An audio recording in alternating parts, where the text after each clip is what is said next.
জীবনের বাস্তবতা বড়ই নিষ্ঠুর। এটাই জীবন।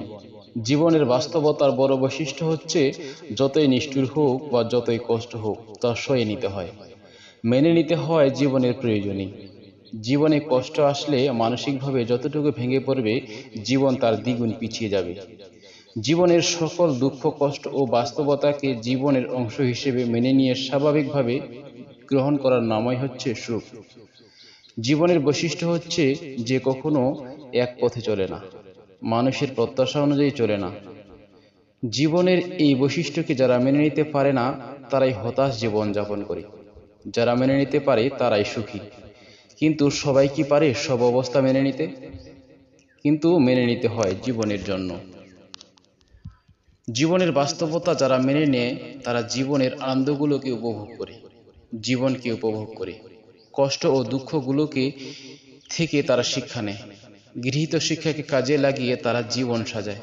ফলে তাদের জীবনের দুঃখ কষ্টগুলো বাহির থেকে দেখা যায় না, বা তারা তা দেখাতে চায় না। দুঃখ কষ্ট তারা সামলে নিয়ে সেখান থেকে শিক্ষা গ্রহণ করে।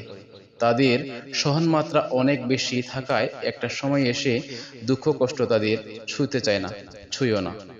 আমরা বলি চিরসুখী মানুষ, আসলে তা নয়। তারা দুঃখ কষ্টকে জীবনের অংশ হিসেবে স্বাভাবিকভাবে মেনে নেয়। তারা অনেক কষ্ট সয়ে মেনে নিয়ে কষ্টকে জয় করে নিয়েছে, জীবনের বাস্তবতায় জয় করে নিয়েছে। জীবনের বাস্তবতায় আসা কষ্টকে মেনে না নিয়ে হতাশ হলেই জীবন হতাশ হয়। কিছু কিছু কষ্ট জীবনে আসে, যা ক্ষুদ্র জীবনের কাছে পাহাড় তুল্য। হতাশ নয়, ধৈর্য ও সময় অনেক সমস্যার সমাধান দেয়। কষ্ট কখনো কখনো এমন ভাবে আসে যখন চোখ বন্ধ হয়ে যায়, কান বধির হয়ে যায়, কণ্ঠ বোবা হয়ে যায়, বুদ্ধি নির্বোধ হয়ে যায়, শরীর পঙ্গু হয়ে যায়, দিশেহারা জীবনের সব পরিকল্পনা ছারখার হয়ে যায়। তারপরেও মানুষকে বেঁচে থাকতে হয় জীবনের অদৃশ্য প্রয়োজনে। আমি জানি না কি সে প্রয়োজন। জীবনের কথায় যেন কিসের একটা অদৃশ্য টান, আর আমার অনুপস্থিতিতে সব চলবে যথারীতি।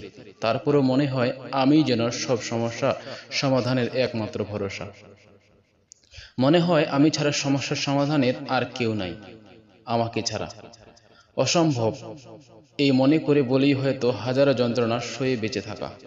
জীবনের অত্যাশিত বাস্তবতা কি যে কঠিন, তা বোধ হয় মানুষ মাত্রই বোঝেন। আপনার মা আপনার এতই প্রিয় যে এক মুহূর্ত চোখের আড়াল করেননি, কিন্তু একদিন হয়তো দেখা গেল আপনার কোলেই শুয়ে আপনার মা পৃথিবী থেকে বিদায় নিল। আপনি কি তা ভুলেও কোনোদিন প্রত্যাশা করেছিলেন? তারপরেও কিন্তু স্বাভাবিকভাবে বেঁচে আছেন। থাকতে হবে, থাকতে হয়, বা থাকতে হবে জীবনের জন্য। আমার এক বন্ধুর কথা বলি, নাম অর্পি, বিবাহিত, মা হতে যাচ্ছে। স্বামী বিপ্লব চট্টগ্রামে চাকরি করে, বিধায় অর্পি এই অবস্থায় ঢাকার মিরপুরে বাবার বাসায় থাকেন।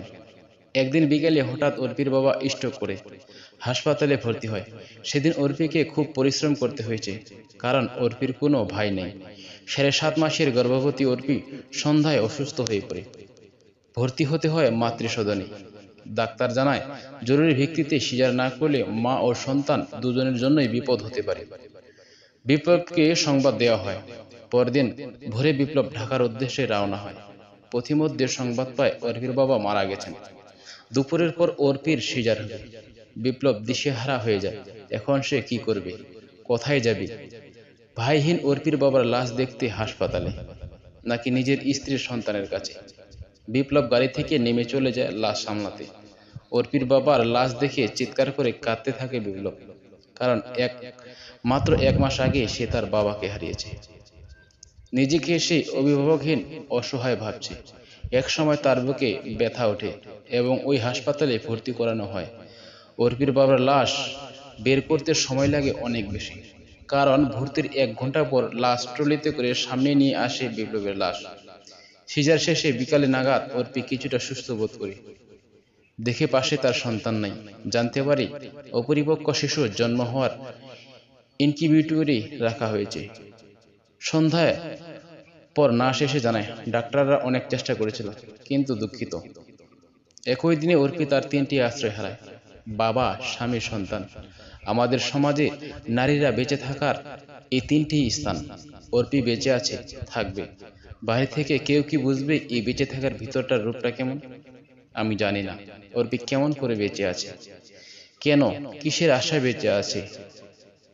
তবু তাকে বেঁচে থাকতে হবে কষ্টের স্মৃতি নিয়ে। প্রতি বছর এই দিনে অর্পি